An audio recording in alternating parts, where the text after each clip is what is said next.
Hello दोस्तों, तो कैसे आप लोग। उम्मीद करते हैं कि आप लोग अच्छे होंगे, स्वस्थ होंगे, तंदुरुस्त होंगे। आज हम लोग फिर से ऑर्गेनिक क्लास 12 का जो नेक्स्ट लेक्चर है वो लेके आप लोग के सामने हाजिर हो गए हैं। हम लोग आज जो पढ़ने वाले हैं वो आज पढ़ने वाले जो कार्बन हाइड्रोजन के बीच में बॉन्ड होता है उसका नेचर कैसा है उसके बारे में आज हम लोग पढ़ेंगे। ठीक है, एक छोटा सा टॉपिक है, उससे आज हम लोग कवर करने वाले हैं। हम लोग क्या पढ़ने वाले हैं, फर्स्ट चैप्टर जो ऑर्गेनिक का पढ़ रहे थे, कौन सा पढ़ रहे थे, hello arenes and hello alkanes.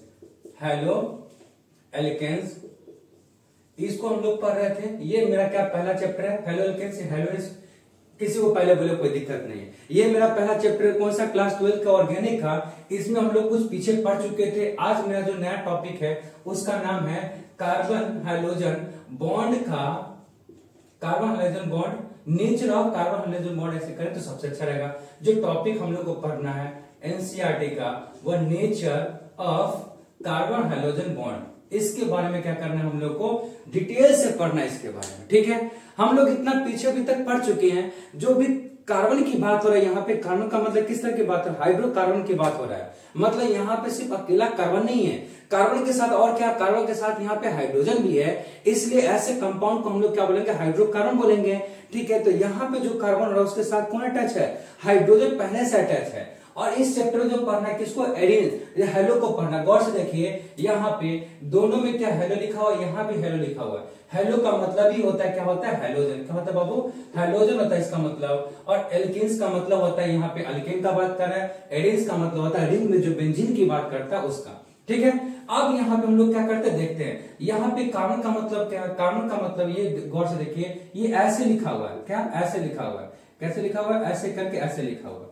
ये इस तरह का, इसका मतलब ये जो कार्बन है एक बॉन्ड देख रहे हैं तो हाइड्रोजन के साथ है। ठीक, लेकिन इसका तीन जो बॉन्ड देख रहे हैं यहाँ पे किसके साथ है, वो आपका हाइड्रोजन के साथ रहेगा। सिंपल सी ये होगा। ठीक है, इस तरह का रहता है। ये ऐसे करके दिखने में लगता है और ऐसे रहता है। अगर इसको हम लोग आसानी से समझने की कोशिश करें तो क्या कह सकते हैं इसको, हम ये कह सकते हैं नॉर्मली यहाँ पे जो यूज किए हैं ये कौन सा है, ये अल्केन है। क्या यूज किया हम लोग, अल्केन यूज किए हैं। किसको यूज किए, अल्केन।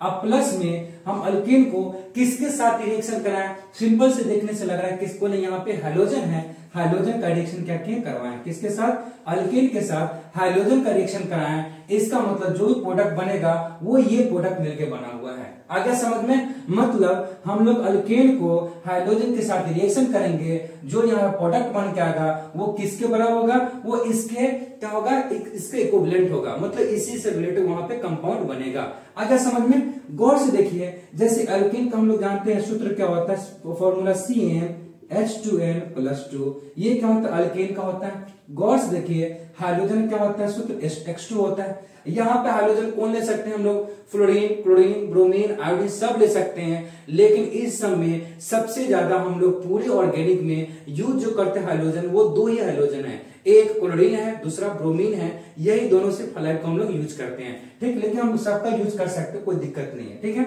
अब ये ले लिए।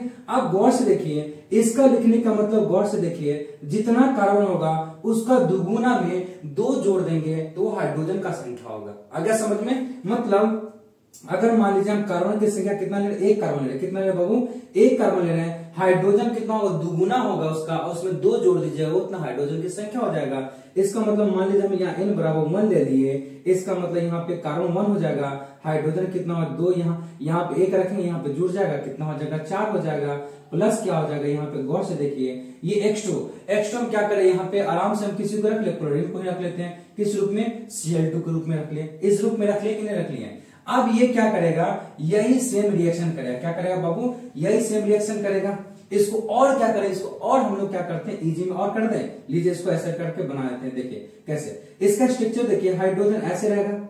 गौर से देखिए, हाइड्रोजन ऐसे रहेगा। इधर के एक और इसके साथ गौर से देखिए, यहाँ पे एक हाइड्रोजन है, 4 हाइड्रोजन हो गया, 4 हाइड्रोजन हो गया। क्लोरीन कितना है, 2।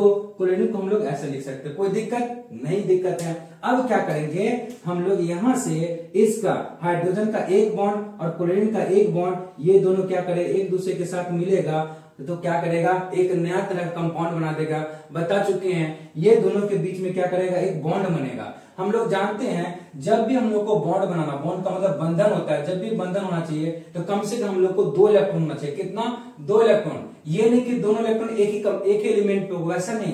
दो एलिमेंट का मतलब एक एलिमेंट इधर होगा, एक इलेक्ट्रॉन इधर होगा, सॉरी एक इलेक्ट्रॉन इधर होगा, ऐसे होगा तो ये क्या करेगा आपका बॉन्ड बनाएगा। और ये जो बॉन्ड होता है ये किस तरह का बॉन्ड होता है, कोवैलेंट बॉन्ड होता है। क्या होता है, कोवैलेंट बॉन्ड। इसलिए हम लोग जो ऑर्गेनिक में पढ़ते हैं, ऑर्गेनिक में कौन सा बॉन्ड यूज होता है, ऑर्गेनिक में कोवैलेंट बॉन्ड यूज होता है। ऑर्गेनिक में ये बॉन्ड यूज होता है कोवैलेंट बॉन्ड। इसका मतलब यहाँ पे क्या होता है, इलेक्ट्रॉन इलेक्ट्रॉन का शेयरिंग होता है, ठीक है। अब यहाँ पे क्या हो गया, यहाँ से गौर से देखिए HCl निकल गया। HCl का होता है क्या होता है, हाइड्रोक्लोरिक अम्ल होता है, वो बाहर निकल गया। जैसे ही बाहर निकल गया, अब ये जिसके पास एक इलेक्ट्रॉन जो बचा, ये किसके साथ जुड़ जाएगा, इस क्लोरीन के साथ जुड़ जाएगा। तो यहाँ पे किस तरह का स्ट्रक्चर आ जाएगा, आपका स्ट्रक्चर इस तरह का आ जाएगा। गौर से देखिए इस तरह का, और साथ में क्या इधर निकल गया था HCl, ठीक है, क्या निकल गया था HCl। गौर से देखिएगा, इसी को हम लोग चाहेंगे, इसी को हम लोग अच्छे से लिखना चाहेंगे तो क्या लिख देंगे, कितना कार्बन है, एक, हाइड्रोजन कितना है, 3, उसके साथ क्या Cl है, यही मेरा मेन प्रोडक्ट होता है। इसी को हम लोग क्या बोलेंगे,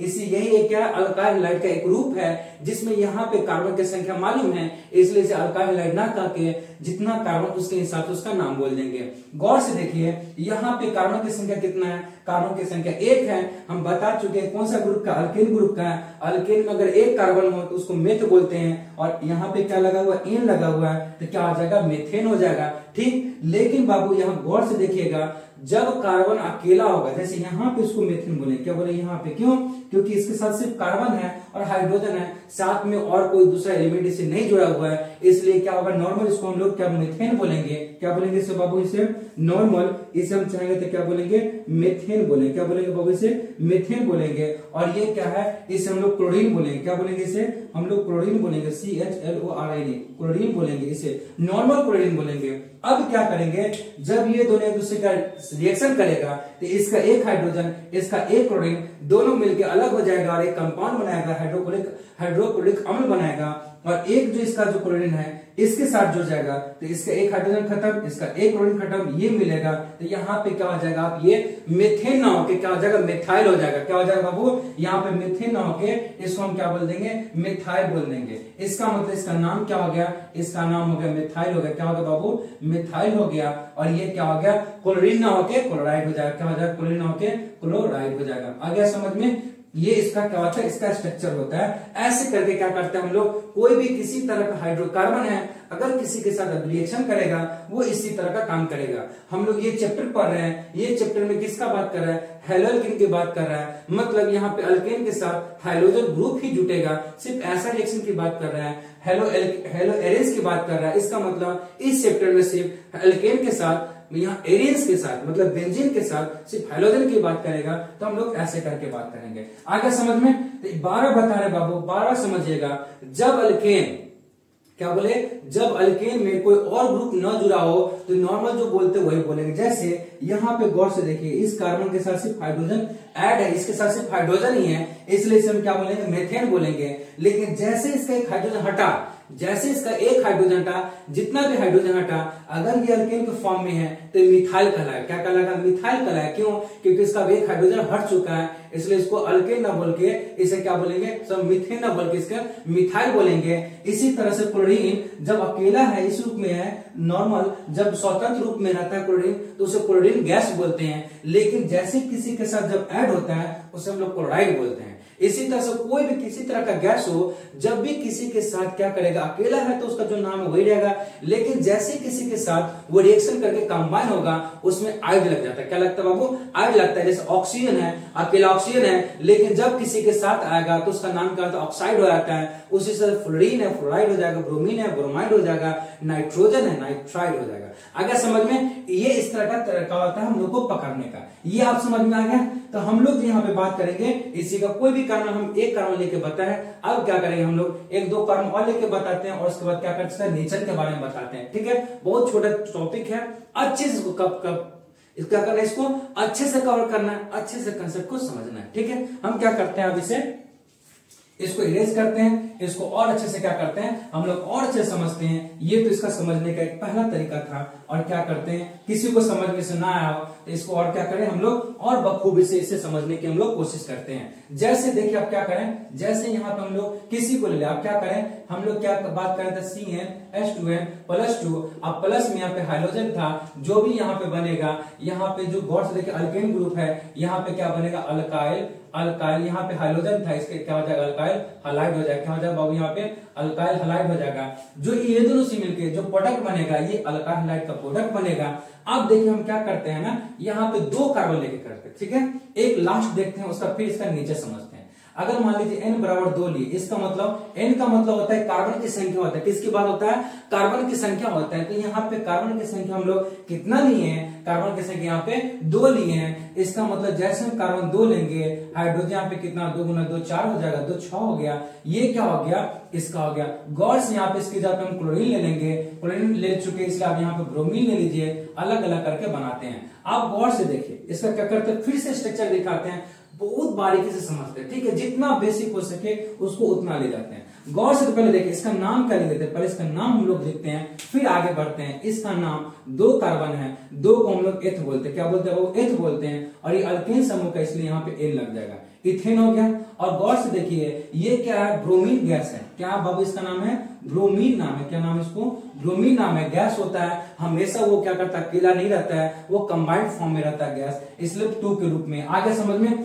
अब क्या करें, इसको गौर से देखिए। अब क्या करते हैं ना, इसका हम लोग क्या करते हैं, स्ट्रक्चर इसको बनाते हैं। गौर से स्ट्रक्चर इसका देखिए, कितना कार्बन, 2 कार्बन है, 2 कार्बन लिख लिए। हाइड्रोजन की संख्या कितना 6, तो 6 लिख दिए। 3 4 5 6 लिख दिए। यहाँ हाइड्रोजन, यहाँ हाइड्रोजन, यहाँ हाइड्रोजन, यहाँ हाइड्रोजन, यहाँ और यहाँ हाइड्रोजन, 6 हाइड्रोजन हो गया। अब यहाँ पे गौर से देखिए ब्रोमीन है, 2 ब्रोमीन है, तो 2 ब्रोमीन को हम लोग ऐसे लिख दे, कोई दिक्कत नहीं होगा दिक्कत। अब क्या करें हम लोग, गौर से देखिए इसका एक इलेक्ट्रॉन, गौर से देखिए जब कार्बन हाइड्रोजन जो बॉन्ड बनाता है, एक कार्बन हाइड्रोजन का, एक कार्बन का और एक कार्बन कार्बन का रहता है, सॉरी एक इलेक्ट्रॉन कार्बन का रहता है। इसी तरह इधर देखिए, सब जगह देखिएगा तो ऐसा ही रहता है खेल कि एक कार्बन रहता है, सॉरी एक इलेक्ट्रॉन कार्बन का रहता है और एक इलेक्ट्रॉन हाइड्रोजन का रहता है। यहाँ पे देखिए एक जो इलेक्ट्रॉन है कार्बन का और एक इलेक्ट्रॉन हाइड्रोजन का है। इस तरह से यहाँ पे देखिए ब्रोमीन में क्या, ब्रोमीन का ये क्या करता है, 2 इलेक्ट्रॉन मिलकर ये क्या करता है, कंबाइंड फॉर्म में रहता है। अब क्या करेंगे, ये जब क्या करें, इधर से गौर से देखिए, इधर से इसको निकालेंगे और इधर से इसको निकालेंगे।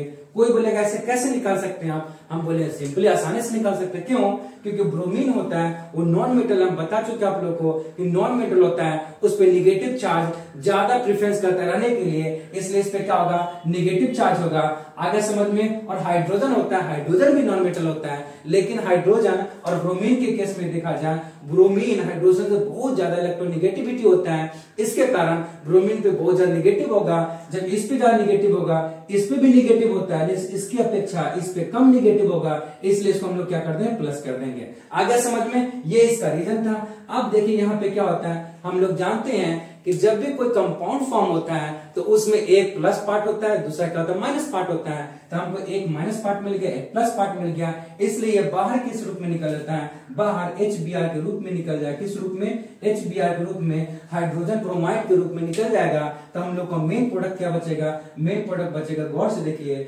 C2H5Br बचेगा। क्या बचेगा, C2H5Br। एक हाइड्रोजन निकल गया, 5 हाइड्रोजन आ गया, एक ब्रोमीन चला गया, तो एक ब्रोमीन बचा। अब गौर से देखिए इसका नाम क्या था, बोले थे ना इसी से रिलेटेड इसका नाम आया। क्यों, क्योंकि इसी का तो कंपाउंड है ना, ये जो कंपाउंड, मेन तो मेरा कंपाउंड ये है, इसी से फॉर्म होकर यहाँ पे जितना कार्बन है उस हिसाब से उसका नाम लिख देंगे। गौर से देखिए या कितना कार्बन, 2 कार्बन है, 2 कार्बन क्या बोलते हैं, एथ बोलते हैं। एक हाइड्रोजन इसका घट गया, इसलिए इथाइल हो जाएगा। क्या हो जाएगा यहाँ पे, इथाइल। ये क्या, ब्रोमीन अब ना होकर क्या हो जाएगा, ब्रोमाइड। क्यों, क्योंकि 2 ब्रोमीन, सॉरी जब ब्रोमीन 2 इलेक्ट्रॉन के रूप में और कंबाइन के फॉर्म में रहता है, इस रूप में रहता है, उसे ब्रोमीन बोलते हैं। जब यही ब्रोमीन किसी के साथ कंबाइन हो जाता है तो ब्रोमीन ना बोल के क्या बोलते हैं, उसे ब्रोमाइड बोलते हैं। इसलिए यहाँ पे क्या होता है, इथाइल ब्रोमाइड हो जाएगा। आगे समझ में, ये इसका क्या था, स्ट्रक्चर था, कैसे बनता है, कार्बोलाइट ऐसे दिखा दिए। आगे समझ, आप किसी तरह कोई भी कार्बन, कितनी भी कार्बन ले, कोई भी इसमें से उठा ले, कर सकते हैं। आप फ्लोरीन को भी कर सकते हैं, आप चाहे आयोडीन को भी कर सकते हैं, लेकिन फ्लोरीन और आयोडीन होता है, फ्लोरीन का इलेक्ट्रोनेगेटिविटी बहुत ज्यादा होता है और वो क्या होता है साइज में बहुत छोटा होता है, और आयोडीन उसी हिसाब से इलेक्ट्रोनेगेटिविटी उसका बहुत कम होता है और साइज बहुत बड़ा होता है। इस कारण दोनों बहुत ज्यादा डिफरेंस होता है। और गौर से देखिए कार्बन का संख्या और यहाँ पे इस सब का संख्या अगर देखिएगा तो एक थोड़ा होता है कि आसपास में है, ज्यादा अंतर नहीं है, लेकिन गौर से देखिएगा फ्लोरीन बहुत ज्यादा नेगेटिविटी होने के कारण वो रिएक्शन जल्दी नहीं करता है। फिर उसके बाद आयोडीन होता है, रिएक्शन तो बहुत जल्दी करता है, फ्लोरीन बहुत जल्दी रिएक्शन करता है लेकिन क्या करता है बहुत के साथ रिएक्शन नहीं करता है, इसलिए। और उसके बाद गौर से देखिएगा तो आपको जो आयोडीन दिखेगा, आयोडीन का आकार बहुत बड़ा होने के कारण क्या होता है वो रिएक्शन आपका इस तरह से आपका क्या करता है नहीं कर पाता है। जो अच्छा से रिएक्शन करे वो कौन करता है, जो मिडिल में रहता है एलिमेंट वही करता है, जो क्लोरीन है ब्रोमीन है वही करता है। ठीक है, तो ये यहाँ पे कर लिया। अब क्या करते हैं ये तो आपको समझ में आ गया होगा कैसे ये काम करता है, कैसे इसका नाम ये लिखते हैं, ये आ गया। अब इसके बीच में कार्बन, ये गौर से देख रहे हैं यहाँ से कार्बन और हाइड्रोजन के बीच में किस तरह का बॉन्ड होता है, उसका बॉन्ड लेंथ क्या होता है, फिर उसका क्या होता है इंथैल्पीज क्या होता है, फिर डायपोल मोमेंट क्या होता है, इसको हम अच्छे समझेंगे, बारीकी से समझेंगे, फिर क्या करें मजा आएगा आपको। ठीक है, अगर ये वीडियो आपको अच्छा लग रहा हो, आपको क्या काम करना है, आपको बिना सब्सक्राइब किए आपको जाना नहीं है, लोगों से सब्सक्राइब करवाइए, बोलिए कि हाँ क्या इसको पढ़ाई हो रहा है। ठीक है, हम लोग आगे चलते हैं, क्या करें आगे चलते हैं। आगे क्या कर रहे हैं, अब हम लोग उसका नेचर देखते हैं कि इसका नेचर क्या करता है। नेचर का मतलब होता है यहाँ प्रकृति, इसका प्रकृति क्या करता है, इस किस तरह का होता है बेचारा ये, इसका लेंथ ज्यादा होता है कि क्या ज्यादा होता है, गौर से देखिए।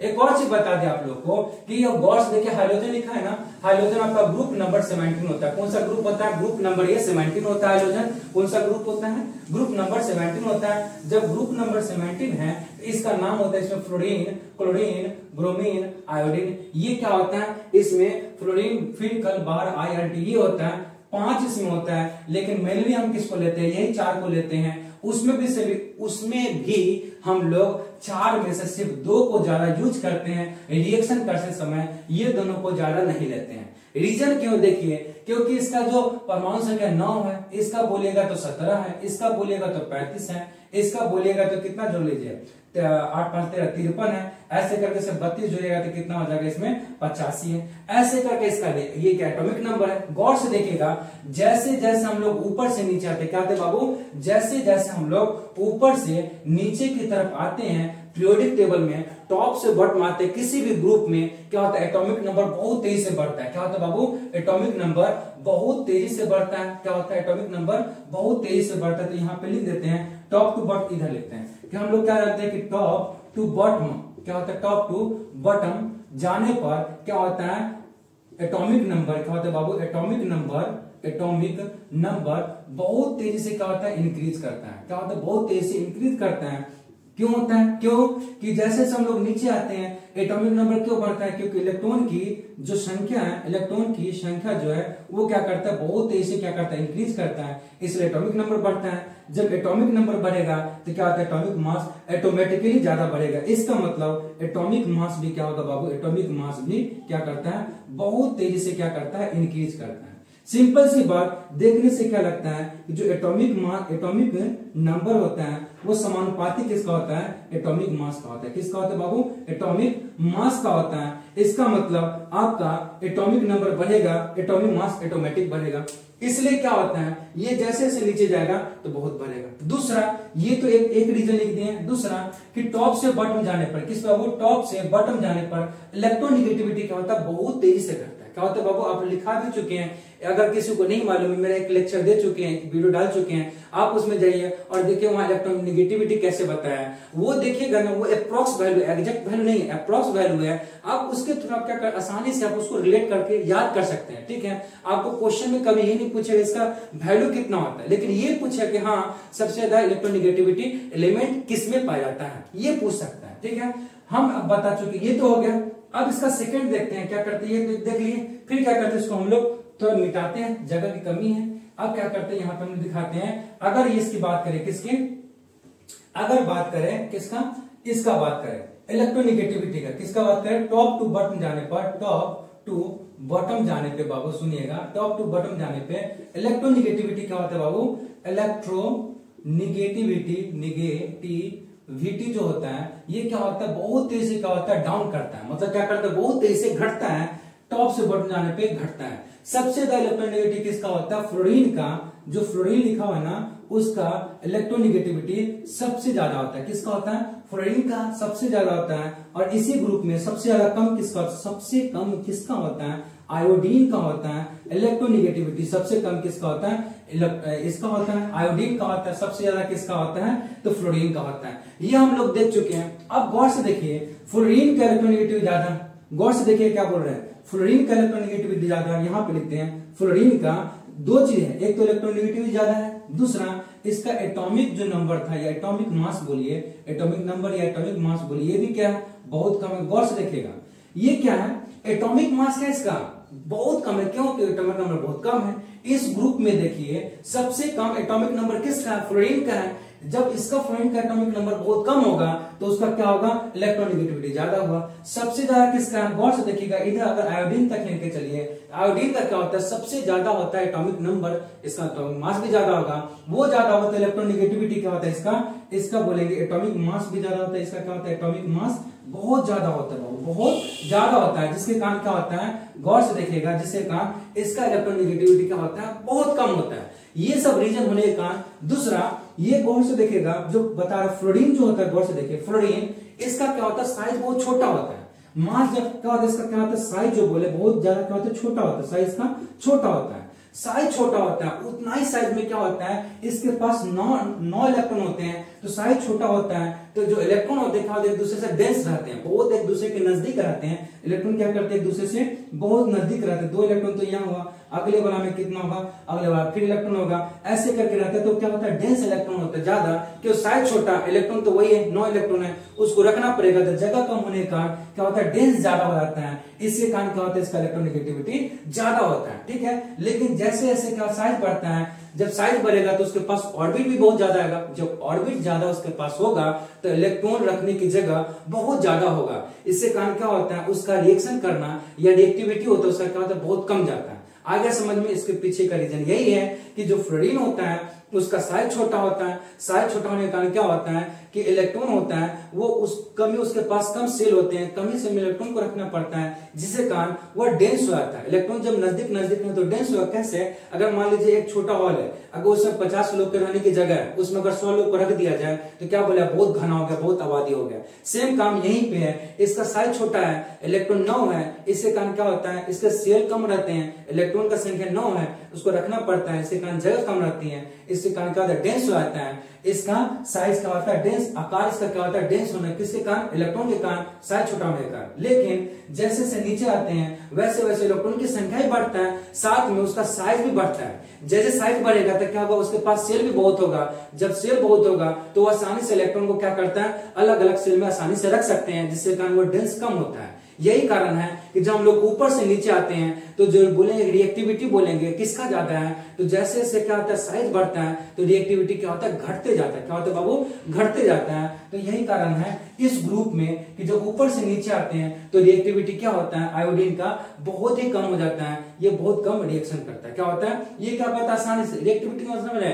कि मतलब जो जल्दी क्या करे? जल्दी न टूटे। यहाँ पे क्या करे? ये जो है गौर से देखिए, ये क्या करे? इसका रिएक्टिविटी देखिएगा क्या होता है? ज्यादा होता है। इसका रिएक्टिविटी क्या होता है? कम हो जाता है। कौन सा रिएक्टिविटी? इलेक्ट्रोनेगेटिविटी जो बोले वो रिएक्टिविटी इसका क्या होता है? बहुत ज्यादा, इसका बहुत कम। साइज ज्यादा होने के कारण डेंस कम हो जाता है। जब साइज ज्यादा होगा, डेंस कम होगा, मास ज्यादा होगा, रिएक्टिविटी कम होगा। आगे समझ में? रिएक्टिविटी का मतलब क्या? डेंस पे निर्भर करता है। इसका डेंस ज्यादा है, रिएक्टिविटी ज्यादा होगा, जल्दी टूटेगा नहीं। आगे समझ में? इसलिए अब यहां से और चीज समझिए कि जिसका साइज छोटा उसका डेंसिटी ज्यादा। जब डेंसिटी ज्यादा रहेगा तो उसको तोड़ना आसान होगा? नहीं। जब तोड़ना आसान नहीं होगा तो बताइए उसका एंथैल्पी, जो हीट कितना हीट दे जो टूटेगा, तो बताइए ऊपर से नीचे आने पे एंथैल्पी घटेगा या बढ़ेगा? बता चुके हैं। जब किसी भी ग्रुप में अगर साइज अगर इंक्रीज कर रहा है तो क्या होगा? उसका डेंसिटी जो घटेगा, मतलब घनत्व घटेगा। जब घनत्व घटेगा तो उसको तोड़ना आसान रहेगा, या जिसका घनत्व नहीं घटता उसको तोड़ना आसान होगा।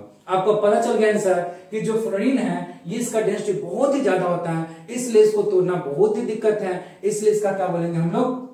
एंथैल्पी ज्यादा होगा, और जैसे से नीचे जाएंगे उसका एंथैल्पी कम होगा। सबसे एंथैल्पी कम किसका होगा? आयोडीन का होगा। आगे समझ में? यही इसका रीजन है। और एक और बताते हैं कि हम लोग क्या करेंगे, जैसे जैसे हम लोग नीचे बढ़ेंगे वैसे वैसे आकार बढ़ेगा। जब वैसे वैसे आकार बढ़ेगा तो क्या होगा, जो कोई भी जो बॉन्ड बना रहा है, कोई भी कंपाउंड होता है, जब किसी के साथ रिएक्शन करता है तो क्या करता है, कंपाउंड बनाता है, वहां पे उसका क्या होगा, लेंथ, उस तरह क्या होगा, उसका लेंथ क्या होगा, अनस्टेबल होते जाएगा, तो क्या होगा, आसानी से टूट जाएगा, देर उसका ऐसे घट जाएगा, वो भी आपको बता देंगे। वही सबका क्या नेचर है। आगे इतना तक समझ में आ गया। हम फिर उसको क्या करते हैं, लिख के समझाते हैं। ठीक है, अब देखिए इसको कैसे बताते हैं। ये देखिए यहाँ पे ये सब लिखा हुआ है। अब क्या करते हैं हम लोग, किसको बताना है, हमको बताना है किसके बारे में, इसके बारे में नेचर क्या है किसका। इधर लिख देते हैं इसको, फ्लोरीन, क्लोरीन, ब्रोमीन, आयोडीन, 9, 17, 35 और कितना हो जाएगा यहाँ पे, कितना हो जाएगा 85। ये इसका लिखा हुआ। अब गौर से देखिए हम लोग क्या करते हैं, यहाँ पे लिखते हैं, क्या लिखते हैं, पहले लिखते हैं कि जो फ्लोरीन होता है, गौर से देखिए, टॉप टू बॉटम लिख देते, टॉप टू बॉटम जाने पर, टॉप टू बॉटम जाने पे क्या होता है, पहला बात लिखते हैं कि साइज क्या होता है बाबू, साइज क्या होता है, बहुत तेजी से इंक्रीज करेगा। जब साइज इंक्रीज करेगा तो क्या होगा, डेंसिटी घटेगा। क्या होगा बाबू, डेंसिटी आपका घटेगा। जब डेंसिटी घटेगा तो क्या होगा, उसका एंथैल्पी, यहाँ पे इसी को लिख देते हैं, फिर इसी सेम चीज को, जब डेंसिटी घटेगा, क्या घटेगा बाबू, जब डेंसिटी घटेगा तो सिंपल सी बात है, क्या होगा, उसका एंथैल्पी बढ़ेगा। क्या होगा बाबू, उसका एंथैल्पी घटेगा, सॉरी एंथैल्पी घटेगा। क्या होगा, एंथैल्पी घटेगा। वो क्या होगा, क्योंकि डेंसिटी घटेगा, सिंपल सा, एंथैल्पी का मतलब उसको हीट बोलते, क्या हीट,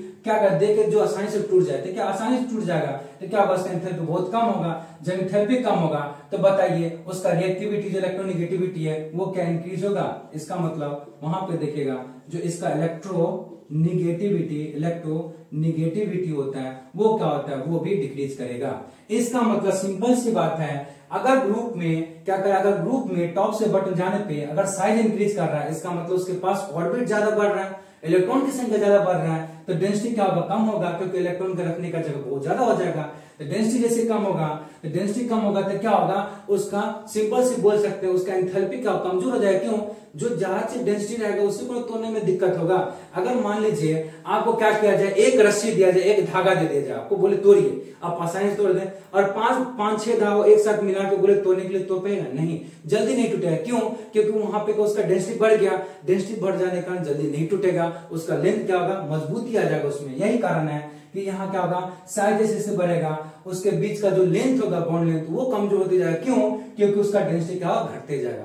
जब घटते जाएगा डेंसिटी तो बॉन्ड लेंथ जो क्या होगा, कमजोर, जब कमजोर होगा थोड़ा भी हीट देंगे तो क्या होगा, तुरंत आसानी से टूट जाएगा। जब तुरंत आसानी से टूट जाएगा तो इलेक्ट्रोनिगेटिविटी उसका होगा अच्छा से, उसका इलेक्ट्रोनिगेटिविटी बहुत ही कमजोर होगा। आगे समझ में, ये उसका क्या था, ये उसका मेन रीजन था। आपको ये समझना बहुत ज्यादा जरूरी है। ये समझ गए आपका जो इनऑर्गेनिक होता है उसका आपका मान के चलिए, जितना भी कोई भी ग्रुप होता है आप आसानी से उसके बारे में क्या कर सकते हैं, आसानी से बता सकते हैं। आगे समझ में, फिर से एक बार बता रहा हूं कि कोई भी ग्रुप में आप जाइए, अगर ऊपर से टॉप से बटन जाते हैं, उसका क्या होता है, साइज इंक्रीज करता है। जब साइज इंक्रीज करेगा तो उसके बीच में क्या होगा, साइज इंक्रीज होने के कारण उसका सेल बढ़ेगा। सेल बढ़ेगा इसका मतलब इलेक्ट्रॉन का रखने का जगह बहुत होगा। जैसे रखने का जगह बहुत ज्यादा हो जाएगा, डेंसिटी क्या उसका घट जाएगा।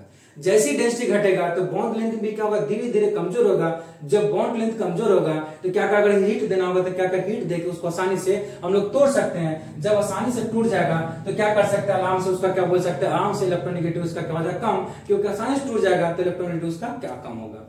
इलेक्ट्रोनिगेटिविटी किसका सबसे ज्यादा होता है, इलेक्ट्रोनिगेटिविटी सबसे ज्यादा जिसका साइज छोटा होता है। साइज छोटा होने का मतलब नॉन मेटल की बात करेगा, मेटल का भी इलेक्ट्रोनिगेटिविटी होता है लेकिन वो न के बराबर होता है, किसके कंपेयर में, नॉन मेटल के कंपेयर में। इसलिए हम लोग इलेक्ट्रोनिगेटिविटी सिर्फ किसका बोलते हैं, सिर्फ हम लोग नॉन मेटल का बात करते हैं। इसलिए नॉन मेटल में साइज सबसे छोटा किसका होता है, अगर देखिएगा फ्लोरीन को हम लोग लेते हैं। क्यों फ्लोरीन को लेते हैं, क्योंकि उसका क्या होता है, बाहरी कक्षा में सिर्फ 1 इलेक्ट्रॉन की कमी होता है, इसलिए उसको लेते हैं, और कोई बात इसके पीछे नहीं। इतना समझ में आ गया। अब ये समझ में आ गया, अब उसका क्या करते हैं, बॉन्ड लेंथ क्या होता है उसके बीच का, बॉन्ड लेंथ, फिर उसका क्या बोल सकते हैं हम लोग, एंथैल्पी कितना होता है, फिर क्या बोलेंगे उसका डायपोल मोमेंट क्या होता है। उसको हम लोग क्या करते हैं, बना के डाटा बना के लिख देते हैं। आप लोग उसको देख लीजिएगा, बहुत प्यारा क्वेश्चन पूछता है, कंसेप्ट क्लियर हो गया तो वो आसानी से बन जाएगा। ठीक है, हम लोग क्या करते हैं, हम लोग आप एक डेटा बनाते हैं, क्या करते हैं, एक डेटा बनाते हैं, उसमें उसको क्या करते हैं, उसको कैरेक्टर को पूरा लिख देते हैं। जैसे हम लोग जानते हैं यहाँ पे कार्बन क्या करे, गौर से देखिए यहाँ पे इसके साथ 3 ऐसे रहता है, इतना आप समझ के चलिएगा। इसके साथ पहले फ्लोरीन, कार्बन के साथ क्लोरीन, कार्बन के साथ ब्रोमीन और कार्बन के साथ आयोडीन। ये मेरा क्या हो गया, ये बॉक्स है। यहाँ पे क्या था, ये नाम था, अल्काइल हाइड्रो उसका नाम था। अब यहाँ पे क्या करते हैं हम लोग, बॉन्ड लेंथ। क्या करते हैं बाबू, यहाँ पे बॉन्ड लेंथ लिखते हैं। यहाँ पे किसको लिखते हैं, बॉन्ड लेंथ को। यहाँ पे बॉन्ड लेंथ रहेगा और यहाँ पे किसको रखते हैं, इंथैल्पी को रख देते हैं। किसको, इंथैल्पी को रखते हैं। यहाँ पे ये इंथैल्पी आ गया। यहाँ पे किसको रखते हैं, डायपोल मोमेंट को रखते हैं, जो डीबाई के रूप में करता है। किस रूप में रहता है, डीबाई के रूप में रहता है, वो उसको यहाँ रख दिए। बाबू सुनिएगा, जो बॉन्ड लेंथ होता है कोई भी कंपाउंड के बीच में जो बॉन्ड लेंथ होता है उसको हम लोग पिकोमीटर मापते हैं। किसमें, पिकोमीटर में। इसको किस में मापेंगे हम लोग, पिकोमीटर में मापेंगे। फिर जो एंथैल्पी होता है हम जानते हैं किलो जूल पर मोल में उसको मेजर करेंगे और इसको डिवाइड में करेंगे। आगे समझ में, इसको आपका साथ थोड़ा नीचे करके लिख देते हैं, आसानी से दिख जाएगा। यहाँ पे क्या किसको लिखे, कार्बन फ्लोरीन को लिख देते हैं, कार्बन क्लोरीन को, कार्बन ब्रोमीन को, कार्बन आयोडीन को। ठीक है, आप देखिए क्या करें हम लोग का, ये क्या करें, हम लोग का बॉक्स बन गया। इस बॉक्स में क्या करते हैं, आसानी से उसको क्या करते हैं, जो लिखा हुआ है उसको आसानी से यहाँ पे क्या करते हैं, लिख देते हैं। अगर गौर से देखिएगा, जो कार्बन और फ्लोरीन का होता है ना, इसका कितना 139 पिकोमीटर के बीच का बॉन्ड लेंथ होता है। फिर कार्बन क्लोरीन का देखेगा 179 होता है। कार्बन ब्रोमीन का देखेगा तो 194 होता है और इसका 214 होता है। कितना होता है, 214 बोले 213 बोलिए चलता है, इसका अप्रॉक्स यही रहता है। ठीक है, अब गौर से देखिए किलो जूल। और इंथैल्पी का मतलब क्या होता है, हीट होता है। आप कितना हीट उसको दीजिएगा कि बॉन्ड उसका टूट जाए, वो क्या कहलाता है, उसका टेम्परेचर, वही आपका क्या इंथैल्पी कहलाता है। कितना किलो जूल पर मोल दीजिएगा, उसका बॉन्ड लेंथ टूट जाए, हीट कितना दिया टूट जाए। इसका मतलब यहाँ पे 452 किलो जूल पर मोल देंगे। यहाँ पे कितना देंगे, इसमें देंगे 351 किलो जूल पर मोल देंगे। यहाँ पे कितना देंगे, यहाँ पे 200, हम लिख सकते हैं 93 दे देंगे और यहाँ पे कितना 234 दे देंगे। ये क्या करेगा, टूट जाएगा। यहाँ पे डायपोल मोमेंट उसका कितना देंगे, डायपोल मोमेंट का मतलब होता है चार्ज गुने डेंसिटी होता है। क्या होता है बाबू, चार्ज गुने डेंसिटी होता है। इसका मतलब जिसका डेंसिटी ज्यादा उसका चार्ज ज्यादा, जिसका डेंसिटी ज्यादा उसका डायपोल मोमेंट ज्यादा। डेंसिटी किसका ज्यादा होता है, जिसका साइज छोटा होता है। छोटा साइज इसमें किसका है, फ्लोरीन का छोटा साइज है। इसलिए यहाँ पे एक चीज गौर से देखिएगा, 1.846 ऐसे कुछ रहता है, यहाँ पे 1.86 रहता है, यहाँ पे 1.83, यहाँ पे 1.64 या 6.33 से करके कुछ रहता है, ऐसे रहता है। एग्जैक्ट ये ऐसे करके लिख सकते हैं। गौर से देखिएगा, यहाँ पे आप लोग थोड़ा कंफ्यूज होइएगा कि देखिए गौर से दोनों में कि सिंपल सी बात है, डायपोल मोमेंट किसका होगा। डायपोल मोमेंट क्या होता है, चार्ज गुने डेंसिटी होता है। इसका मतलब जिसका डेंसिटी ज्यादा होगा उसका डायपोल मोमेंट ज्यादा होगा। हम लोग जानते हैं कि डेंसिटी सबसे ज्यादा किसका होता है, इस ग्रुप में सबसे ज्यादा फ्लोरीन का होता है। इसके कारण इसका क्या होना चाहिए था, डायपोल मोमेंट ज्यादा होना चाहिए था, लेकिन यहाँ पे डायपोल मोमेंट क्लोरीन का ज्यादा है। क्यों, रीजन इसके पीछे सिर्फ एक ही है। क्यों कि जब हम लोग 1:2 लिखते हैं, गौर से देखिएगा यहाँ पे रीजन एक ही है कि जब हम लोग 1:2 लिखते हैं फ्लोरीन के केस में, अगर 1:2:2p5 लिखते हैं और क्लोरीन का क्या लिखते हैं हम लोग 1:2:2p6 3:2 और 3p5 लिखते हैं। गौर से देखिएगा क्या लिखते हैं, 3p5 लिखते हैं। गौर से देखिए, अगर मान लीजिए कभी भी फ्लोरीन के इलेक्ट्रॉन को हम लोग एक्साइट करेंगे, अगर एक्साइट करने का मतलब होता है एक्साइट करके उसके इलेक्ट्रॉन किसी और ऑर्बिट में ले जाइए, ये कभी जाएगा नहीं। क्यों, क्योंकि हम लोग जानते हैं जो अबाउ प्रिंसिपल जो 1:2 जो लिखे थे काट काट करके, उसमें हम लोग 2 में 2s और 2p तक ही लिखते हैं, 2d नहीं होता है। लेकिन आप इसमें देखिएगा 3s 3p 3d होता है। कहां तक होता है, 3p 3s 3p 3d, ये 3 होता है। 3 उसमें सबसेल होता है। इसमें सिर्फ जो सेकेंड ऑर्बिट होता है उसमें सिर्फ 2 ही सबसेल होते हैं, थर्ड ऑर्बिट में 3 सबसेल होते हैं। इससे कारण क्या होता है, जब ये जो रहता है थर्ड जो ऑर्बिट में अगर इलेक्ट्रॉन को अगर एक्साइट करेंगे तो क्या करेगा, डी सबसेल में जा सकता है। क्यों, क्योंकि उसमें 3s 3p 3d भी होता है। यहाँ p है ना, जब इसके इलेक्ट्रॉन को एक्साइट करेंगे तो 3d जो यहाँ पे खाली है, 3d जो यहाँ पे खाली है, इसमें क्या करेगा, ये शिफ्ट हो जाएगा। लेकिन इस केस में अगर इसको एक्साइट करेंगे तो कभी भी 2d होता नहीं है, तो कभी भी इलेक्ट्रॉन इसमें क्या करेगा, कभी इसमें जाएगा ही नहीं। जब जाएगा ही नहीं तो बताइए इसका डायपोल मोमेंट ज्यादा होगा।